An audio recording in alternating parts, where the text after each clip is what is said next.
Support Our Sinclair and listen ad-free. Go to patreon.com/OurSinclair. Our Sinclair is also brought to you by the Div MMC Future from thefuturewas8bit.com. Quit waiting on tapes and fooling around with WAV files and load your games instantly with the Div MMC Future, a jumperless, switchless SD storage solution for all ZX spectrums, from the 16K all the way to the plus 3. Get yours today at thefuturewas8bit.com.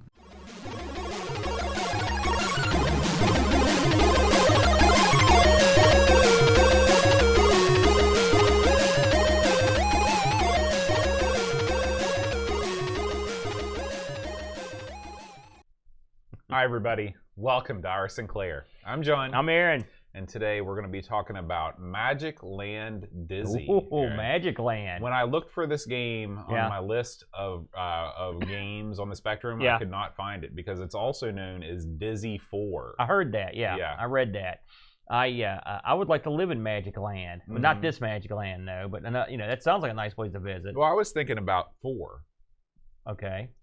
I want to hear this. Some people think that you shouldn't ever make more than 3 of anything. Okay. There's many trilogies out there. And a lot of times people think that maybe even just more than one sequel is too much. Has any series for you ever peaked in the 4th installment? Well, I mean, it depends how you look at it. For example, this week I finally sat down with my kid and watched Star Wars, the original Star Wars. But technically, that's the 4th movie. So in that case, yes, it would have. But I mean, so we all know it wasn't. So that's a really bad example. Yeah, really, the 4th would have been Episode 1. I know this is, you're never going to hear this, but there was a series of movies made by Full Moon, starring Jack Death, and I thought the 4th. Was that his real name? Yeah, that was his name in the movie, Jack Death. Oh, okay. And I thought the 4th one was pretty good. Kolchak? No, it's nothing like that. Jack Death's a future cop. See, in these films, they're called the transfer films. And in these films, you can travel through time, but you can only go back to the past where you had a relative, because you basically go back in time and take over their body. So it's like Quantum Leap a little bit. Well, it has to be your relative. So it's not really like Quantum Leap. And also, you're fighting weird guys that are like zombies. Is it like Techno Cop? It's garbage, but it's a fun, garbagey film. And the 4th one was the best? No, Techno Cop is a game. Yeah, but it was based on a film, right? No. We never did a show on Techno Cop, so I don't know. I thought we did do one, didn't we? We talked about it for years. Yeah, I did a play. I know I did an Amigos play on it.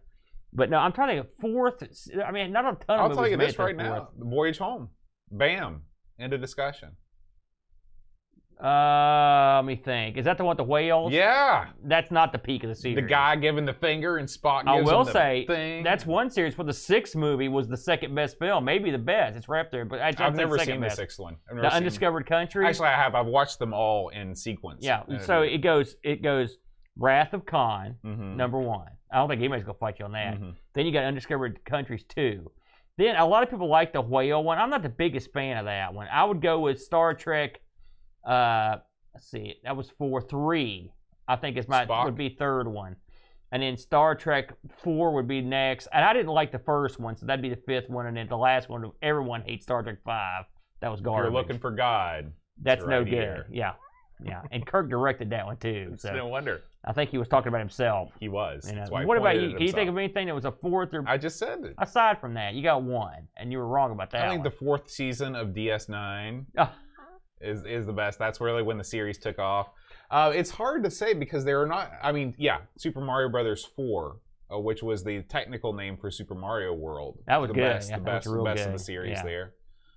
So there's a couple. If you get into games, it's a whole different ball game. Well, why don't we get into games? Because I can't. My brain don't work too good. And I can't think of anything that quick. GTA 4. That was good. San Andreas. That was very good. You're right. That was excellent. Oh no. Is that? Yeah, that's right. That was San Andreas, GTA 4. Yeah, I can't remember. Yeah, I think it was. So, yeah. So, Resident Evil 4, a lot, of people think is the. No good. You didn't like it. The Resident Evil movies are all goofy, much like the actual game. I believe he might be thinking about the games here. Oh, yeah, I heard that one was good. Yeah, I looked at the film. I was like, man, they had 4 of these things. Are you kidding me? They probably had at least that many. Are there any? Just talking about like the classic slasher movies like Jason 4, Freddy 4. Do you know those series as well enough to be able to say that? I know Friday 13th 1 and 2. All right, they were your classics. And then you got Friday 13th Part 3 and 3D. Right. I believe was Friday the 13th Part 4. Was that Jason Takes Manhattan? I've actually seen that. I think it was. That movie sucked because Jason didn't take Manhattan. The whole movie's Jason on a boat, and at the very end, he spends about 15 minutes in taking Manhattan. Not good. Then he gets taken out. Then there's one. Remember Jason in Space? Remember that? Yeah. How does that happen? How does that happen? Uncertain. Or Leprechaun in Space? How did both those guys get into space? What was the fourth Bond film? Do you know Leprechaun in Space. That's how when the Irish had a space program, I guess they shot him up. So is that how it worked? I don't know, man. I mean, where do you find a leprechaun to shoot up there? It's a lot easier to find a killer than a leprechaun. I don't know. What did you just ask me? What about the fourth Bond film? Oh gosh. Can't remember. You don't know. You're such a big Bond guy. I figured you'd be able to rattle them off like there's presidents like of the United 600 of these States. things. I'm sure it was fine, but I can't remember what it was. That's too far back. I And wasn't born yet. Of course, the chat says Ultima 4. We don't know anything about that. But Ultima 4, I guess, is recognized as the biggest, and also Sharknado 4. What about the King's Quest games? You played those. King's Quest 4, I believe, was the one where you played. Is that the one I bought you? I think it is. I think it was the Perils of Rosetta. It's the one where you play as the lady. Yeah. Yeah. There you go. Yeah, and that was the one that I played a lot of back in the day. So let's talk about Dizzy 4, Aaron. Let's not. It's called Magicland, dude. That's a much better name. Magicland. Dizzy 4 blows. So, Magicland Dizzy. Now, I'd never played this on Boatster. I'm guessing you hadn't played it either, right? No, because we're not let's just be honest. We've up to this point, we've not been the biggest Dizzy fans. Well, we've never been tasked to review a Dizzy game. That's true, but we have played them in passing. We have. And then we passed on them quite quickly. Yeah. We got the heck out of there. So this came out in 1990, Boatster. A game published by Codemasters and authored by the boys over at Big Red Software, headed up by a fellow named Neil Vincent. Now, this game actually has an interesting story. Now, remember a couple years ago, you talked to the Oliver twins? We both did. We interviewed them in tandem. That's right. I was with you on that one, right? So they were nice chaps and have always been very kind to us and were fun. And, of course, they're known for the Dizzy games. Yeah. This was the one they didn't do. Right. They weren't around for this particular game. This one got farmed out. Now, why is that, you figure? They'd already made enough money. No. Oh. No, clearly you haven't been following their careers. So they wanted to develop games for the American market and for the NES. And by the way, we'll get into this in a minute, but they actually, there's a Dizzy on the NES. Yeah. In a weird, but you got to get to that weird gimmick that Codemaster came out. No, you don't. You don't have to do that. Oh, they've got a standalone as well? Yeah, they did a standalone game too. So what they did was they basically farmed this game out to Big Red Software, because the twins were busy with other stuff at the time. I'd like to know what they were working on. I think they were probably working on more console stuff. Maybe they were working on future Dizzy games. They needed to take one Dizzy game off so they could make 3 more. That's right.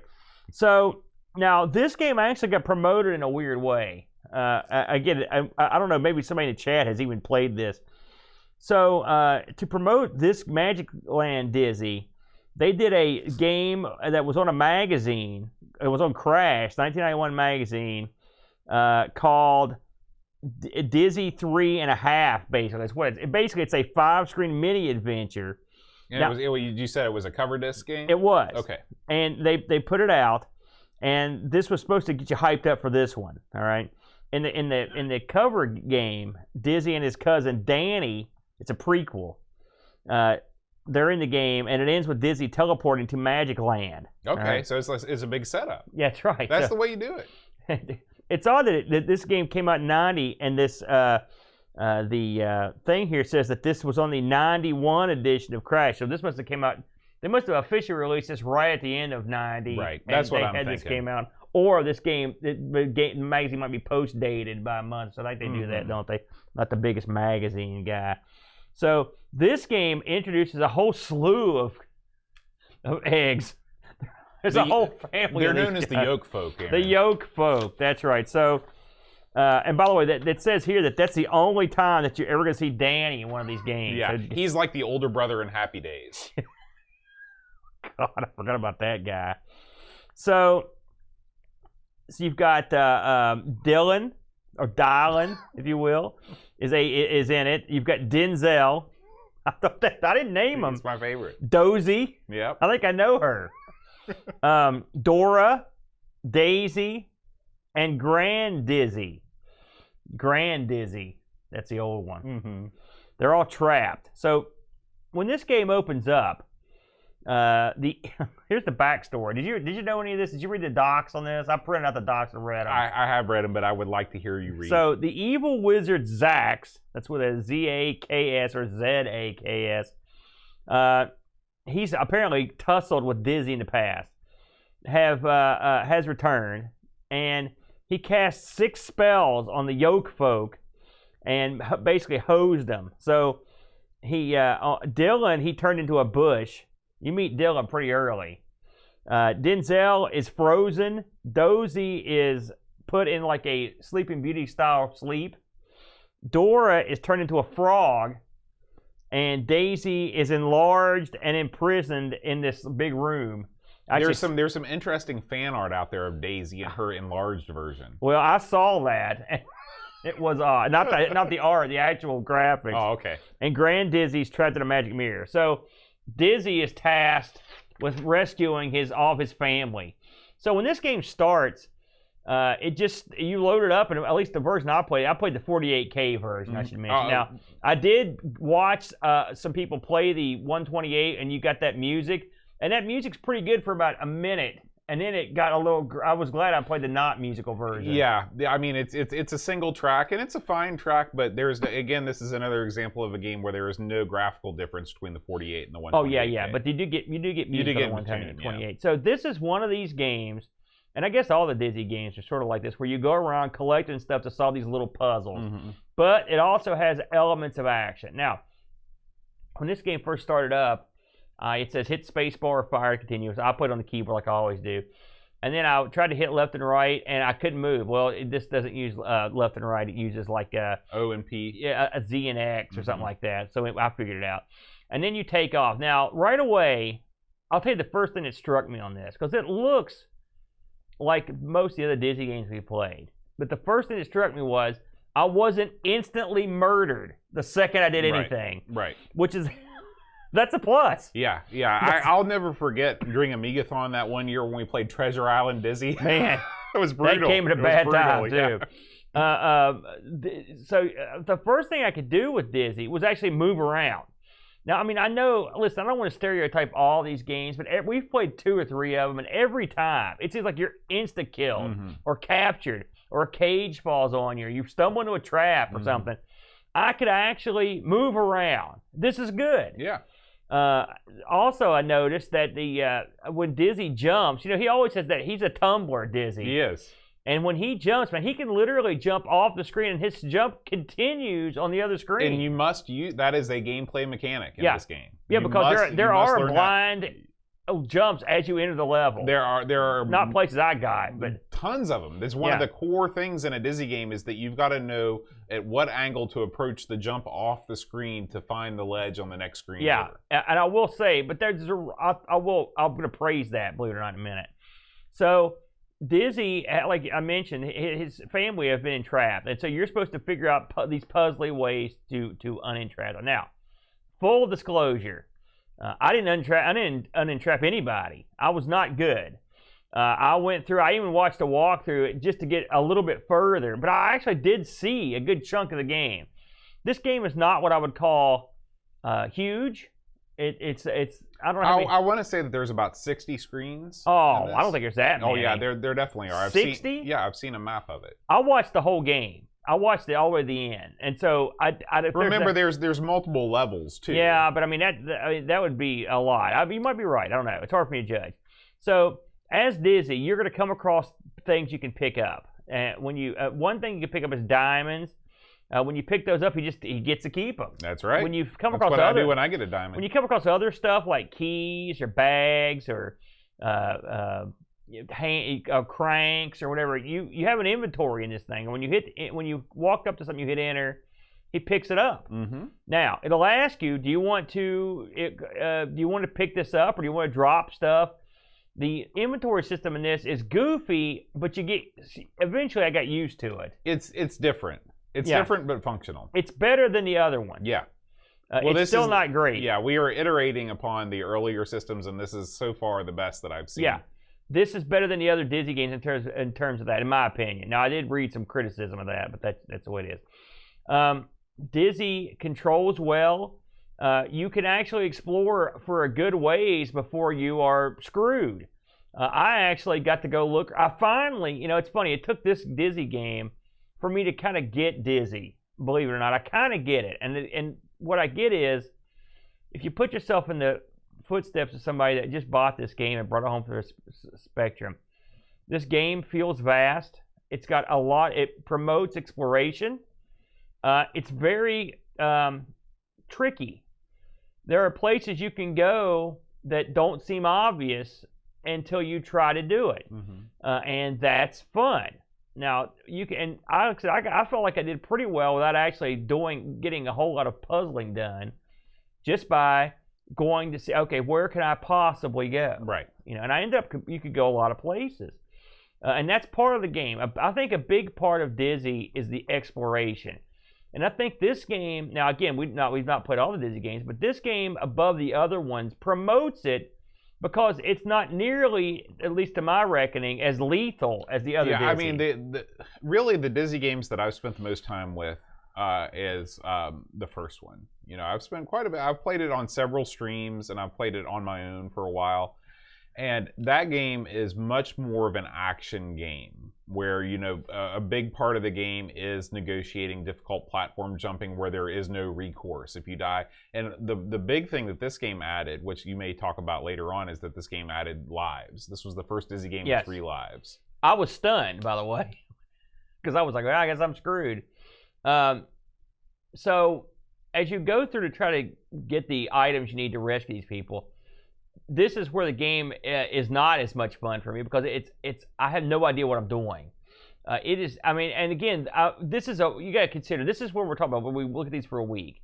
If I own these games for a while and you got to sit around and experiment with all this different stuff, I could see where the fun would be there for you. But if you're looking for instant gratification, this is probably not the game for you. Well, you have to know what you're getting into. You have to understand what this game is, what is expected of you, and where the fun is. And it's not immediately apparent where the fun is in this game. Yeah, now I will say it is gratifying. Now, just to say I didn't rescue the Geogglebox doesn't mean I didn't have any success. I did unlock doors. I did figure out a couple of the minor puzzles. And it was nice. Like I said, you have a life bar in this game, right? Which is nice, and it's not that quickly drained. Although I will say, if you touch water in this, the life bar means nothing. You're gone. Right. If you touch fire, it drains, and it's funny because there are torches everywhere. And the first time Dizzy can jump, man, and so there's a couple places where you can jump up, and I'm like, why am I taking damage? Well, it's because I jumped into the torch. And the torch hurts you. That's right. Which I didn't expect. So that's kind of brutal. But yeah, still, in most video games that would not be a thing, but it is in this game. Something else that Dizzy does is he will tumble off stuff, and you will tumble to your death more than once. Did that happen to you? Yep. So now you played the 128 on this one with the music. Well, I did both. Like I said, they're the same. Give me your thoughts. You've heard pretty much what I think. What did you think about this? The music, the look. Well, Dizzy games are unique. If nothing else, you can say that Dizzy games represent a unique entry into the canon of platforming games on any computer or any system. Yeah. I am inclined to like Dizzy because he inhabits a colorful world full of, especially in this game, the whole sort of storybook character motif resonates with me. I think it fits the theme well. I felt like, even though, like you said before, there are lots of ways to die in this game, I didn't feel any of them were particularly cheap, with the possible exception of the shark, which I died lots of times just trying to jump up on the shark fin and ride it across the expanse. You want to hear something funny? First time I made it. First time I did, but not the third or fourth time. But yeah, you can die. Yeah. And so, but still, compared to the other games, I felt like we got off easy on that one. Yeah. I like the fact that you can the way that you talk to other creatures. Like everything was intuitive. The inventory system, I mean, it was a little bit wonky, but at the same time, I mean, I could get it. It wasn't like bad. It was just different, and maybe there are some criticisms. Once you get further on, maybe it becomes an issue. My thing was I would just pile junk in one area, and I noticed that when I watched the walkthrough, that's what the guy did. He was sort of doing the same thing, just kind of piling stuff. It kind of reminds me a little bit of Escape from Colditz, where you have to, or not Escape from Colditz, but The Great Escape, where you have to go into those tunnels and you have to dump all your stuff and come back and get it later. It's just part of the game. Is this, am I a huge Dizzy fan? Like, do I spend a lot of free time playing Dizzy games? No, because to me, they just don't age that well. I find myself becoming frustrated with the fact that you can't see the flip screen aspects of this, why it's endearing. From a theoretical standpoint, like if you really want to get somewhere, it's trial and error. It's like, well, I didn't make the jump, so I've got to go a little bit over. So you have to work your way back up, jump at a slightly different angle. Yeah. That's a little bit annoying.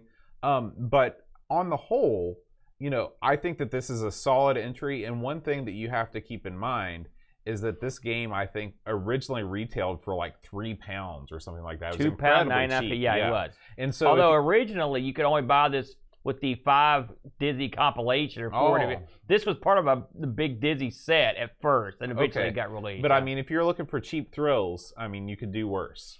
I think I like this more than you, actually. I played this quite a bit, believe it or not. And trust me, I was like, Dizzy, I'll give this a passing look. But the exploration part of it got to me. And plus, I try to put myself in the position somebody would have bought this back in the day. And I can tell you from my background that this would have been a big hit for me because, again, it gives you the experience of like exploration. Now, as an adult coming into it, especially after watching the walkthrough, and even just playing it, you're going over the same ground 100 times. Yeah, that's why I say it doesn't. It's feel very big. similar. It's very similar to a game like Popeye. Really, this thing moves a million times better than Popeye, but it's the same. Oh, you mean the ZX Popeye? Yeah, the ZX Popeye. Yeah, but I can understand what you're saying. It's actually there's several games on the ZX that are like that. They'll grab this to do that. But this game, it's a very attractive game. It is. I mean, yeah, you've got Color Clash coming out the yin yang, but they did a good job. They said, "The heck with the Color Clash, we're going to make this thing look nice," and they did. They did a great job. I think this is a really attractive game. The music, like I said, it's okay, but it got annoying. They could have used maybe another track or two to make that work. Having watched the game to completion, past where I could get, it's not one I would. I mean, I'm going to be honest. I don't think I'd sit here and try to play this until I beat it because I would never be able to do it. Number one, number two, I would get real weary of going back and forth over these levels a million times. Yeah. Plus, there's the stuff I don't like blind jumps, which there's tons and tons of. Almost every jump is a blind jump in this game. And so there's. I mean, don't get me wrong. I'm not sitting here and saying it's the best game I've ever seen. But and as far as Dizzy games go, this game did click it for me. It also has the stuff that we like from a lot of these games, which it has all the different rooms are named, which is cool. The names look different. You can interact with characters in the game, even which is fun. The controls were simple. I enjoyed that. I thought it controlled pretty well. Again, sometimes Dizzy would tumble off before I could do anything, but I still thought it was pretty cool. What do you think about Dizzy's sort of tumbling animation? What did you think about that? When he jumps, he's floaty, goes end over end like that. He's floaty, but I mean, you're using an egg. I mean, so it's hard to say oh, it's not realistic. No one tumbles like that. It's an egg. It's a Dizzy over easy. But I thought it was okay, and the ending was cute. I liked it overall. So I didn't watch the ending. Can you explain what happens? Oh, when he rescues all his family, there's a big. They all get together and there's a big fireworks display. Oh wow, cool. It's cute. These Dizzy games are weird to Americans, I think. And really a lot of the ZX Spectrum games that are like this, where it's the collect items to solve little puzzles. We didn't do that kind of stuff like that. So it's interesting we've never quite understood, but this is as close as I've came to getting it, I think. Yeah, I agree that this is a very British idea of a side-scrolling puzzle collecting game. I mean, there's no analog. First of all, there's no analog in America because Americans didn't develop a whole lot of 2D side-scrolling games at all. It was all Japan back in the day, at this time. And in Japan, I mean, there were games like Castlevania where you collected items and stuff, but they were all action affairs. There was no puzzle solving in games. And I will say, I'm not a big fan of I'm not a big Castlevania guy. I'd much rather play Dizzy than Castlevania, except the 8-bit ones for sure. The 8-bit ones are hard as nails. Once you get in you didn't like the Amiga one? That was 16-bit. Yeah, Symphony of the Night's where it got good for me. That was Symphony of the Suck. That was horrible. So yeah, I'll give this. It's in terms of Dizzy. I was believe it or not, after what I was pleasantly surprised. If for any reason, because it let you explore. Mm-hmm. The other games are at least the games we play, we haven't played them all, there's about 30. The games we played were just really mean. Mm-hmm. They were just mean, hard to get around, and just like, it was almost like playing playing Dragon's Lair. It's like trial by error. You just get killed. You're Rick Dangerous type stuff. Right. This game let me go around and have a good time. Yeah. That's all I asked. Just let me have a little bit of fun, jumping around and exploring. I dug it. I looked up some reviews on this boat to see what the general public said. Crash gave this 92%. They were all up in it. Yours Sinclair gave it a 90%. This also was a Crash smash. And this game was voted the 12th best game of all time in a special issue of Yours Sinclair magazine 2004. And by the way, I put this little tidbit in here because I thought you might find it interesting. Allegedly, by November of '91, because this got released, we should mention, this got released on the Amstrad, of course, the Spectrum, the C64, the Amiga, the Atari ST, and DOS. All right, a wide release. Yeah. Which makes sense. You got Codemasters publishing; they wanted to put something out that they could spread all over. According to what I read, by November of '91, the Dizzy games had sold more than 500,000 units across all platforms. And, it's funny because my first experience playing Dizzy was that I played it on the Nintendo. I think it was the Dizzy game that came after this, which I think was Fantasy World Dizzy, was actually released on cartridge for the NES. And this was the first game I can remember feeling guilty playing, because I was an avid reader of Nintendo Power back in the day. Yeah. And they used to take out these full-page ads with Mario. I mean, it was their magazines. They weren't taking any ads. Yeah. But they put Mario, and they'd say, Mario doesn't like it when you don't play unlicensed games. And I knew that this was an unlicensed game. It had the deal in the little thing. It had the dip switches and stuff on it. I knew that this game was not above board. But I got it from the old... Besides CIS, there used to be a video rental place. Do you remember that? Yes. Yeah. I can't remember what it was called, but I got it from there. And I remember putting it in and being like, man, I don't feel so good playing this unlicensed game. Mario doesn't like it when I play unlicensed games. Wow, Bug. You were a sensitive little fella, weren't you? I was. God bless you. That's the kind of innocence you don't see anymore.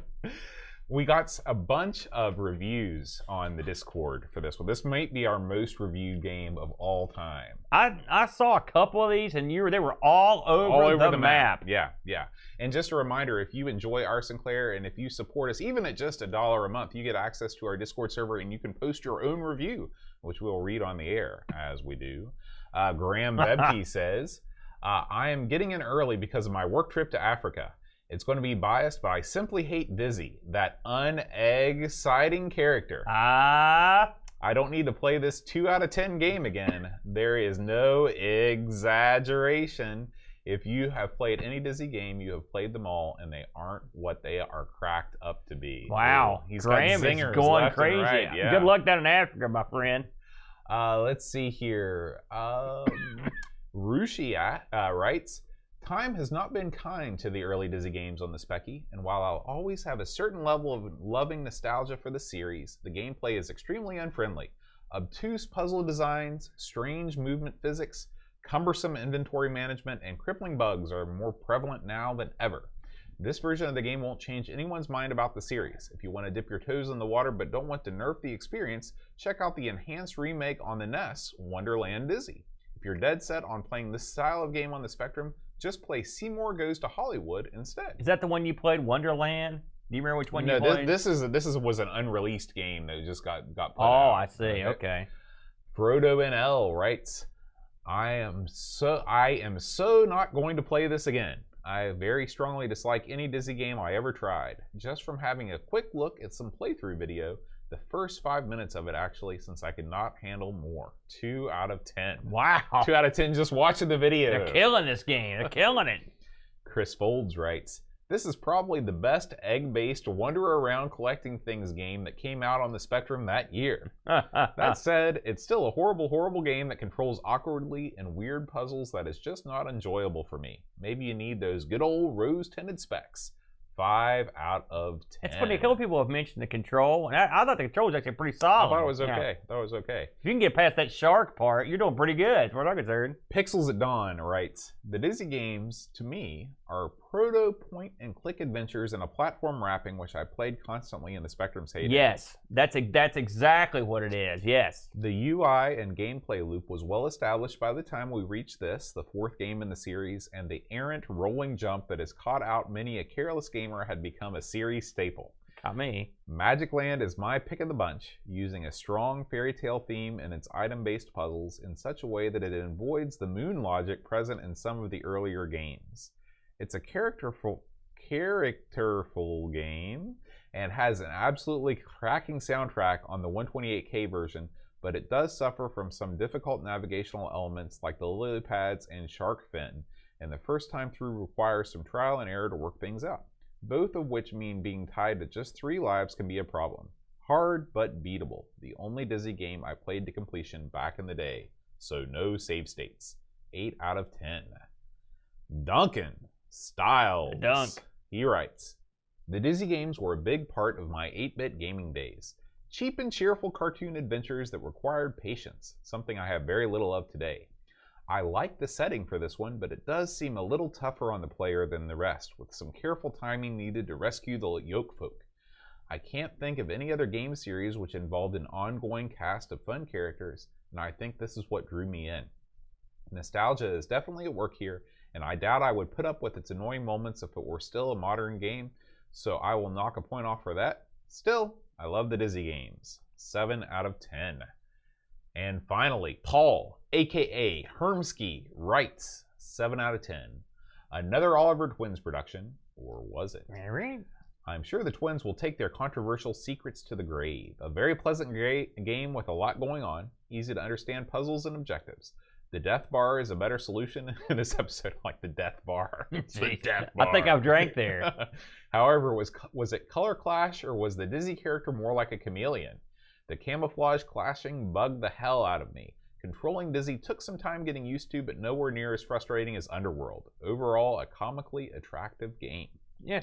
Yeah. They bring up good points. It was up or down. There's no in between. Yeah. I think we'd fall somewhere near the upper middle, I'd say, on that one. I'd say that this is a 7. This is I think I don't know. That's That's probably a little high. I'd Really? probably say a 6. Yeah. Okay. I think it's a good looking game and it controls well, so it's slightly above average for a Spectrum game. But I don't think it's going up into the C or B levels of game. So you really didn't like this one? No, I did like it. I'm saying because you don't give a game you like a 6 out of 10. Well, I liked it. I understood it, but it's not a game made for me. All right, Aaron. Let's talk about the fine folks that make our Sinclair happen each and every week. Our Patreon supporters. We want to thank Mark Downey, Hermski, Andrew Waite, David Spencer, Cap'n Crispy, Laurent Giroux, Gary Heather, Eric Nelson, Harbonaut, Graham Vebke, FrodoNL, Tapes from the Crypt, Pixels at Dawn, Chris Foulds, Paul, Bossman, Harrington, and Christopher Hassall. If you are not yet a Patreon supporter and you'd like to be, you can get a cool magnet at the end of the year. You get your name mentioned on the show. You get to write a review on Discord. The benefits just don't stop. Go to patreon.com/OurSinclair. Magnets are very cool. Magnets are very cool. Mm-hmm. And of course, we want to thank Pixels at Dawn for his Clive's Club member, Pixels at Dawn, for his pick of Magicland Dizzy. Next week, Chris Foulds is leading the charge. He has suggested we play Target Renegade. Yes. I've heard so much about this. I can't wait to try it. Yeah, me too. We want to thank all the fine folks that are with us in the chat. We record the show live every Friday around 5:30. on twitch.tv/Amigos Podcast. Or is it Amigos Retro Gaming? I should probably learn the name of our Twitch channel, huh? Anyway, Rushi MSX is here. Pixels at Dawn Gaming. Ricky DeRocher. Polyester Links. Let's see here. Scrolling up. L. Curtis B is with us. Bike Me, Smash 1980. Thank you guys so much. Kilobytes and Caffeine, and thank you, Kilobytes and Caffeine, for subscribing with Twitch Prime. If you are a Amazon Prime subscriber and you'd like to help support us, you can go to twitch.tv/Amigos Retro Gaming, and you can just hit subscribe. And hit it a bunch of times. Yeah, just go crazy. Subscribe with Prime. You can do it for free, and it helps us out. I do want to read those fine folks' names too. We got Peeplo, Super PHB, Honored Shadow, Still Adolescing, Uber Scuba Diver, Mitsuyama, G Bebke, FrodoNL, Pakotake, Buck Owens, Darkwing 602, The Sooner, The Slow Norris, Go Sub, Retro Jerry, Bike Me, Wing Chun Wolf, Real, Joe the Zombie, and Rushi MSX. And looks like a couple of extra people popped up in the chat there that I'd like to thank. Picard 2010, FrodoNL, Nick Mar 68. Thank you guys for being here. And Rushi. So we will be back next week with Target Renegade. If you like our Sinclair, make sure you check out all our other shows. We do an Amiga show called Amigos, Everything Amiga. A CoCo TRS-80 color computer show called the CoCo Show. And 1200XL, a Atari 8-bit gaming podcast. And ARG with the Brent. That's right. So, we will see you next week. Until then, rewind tape. And press play.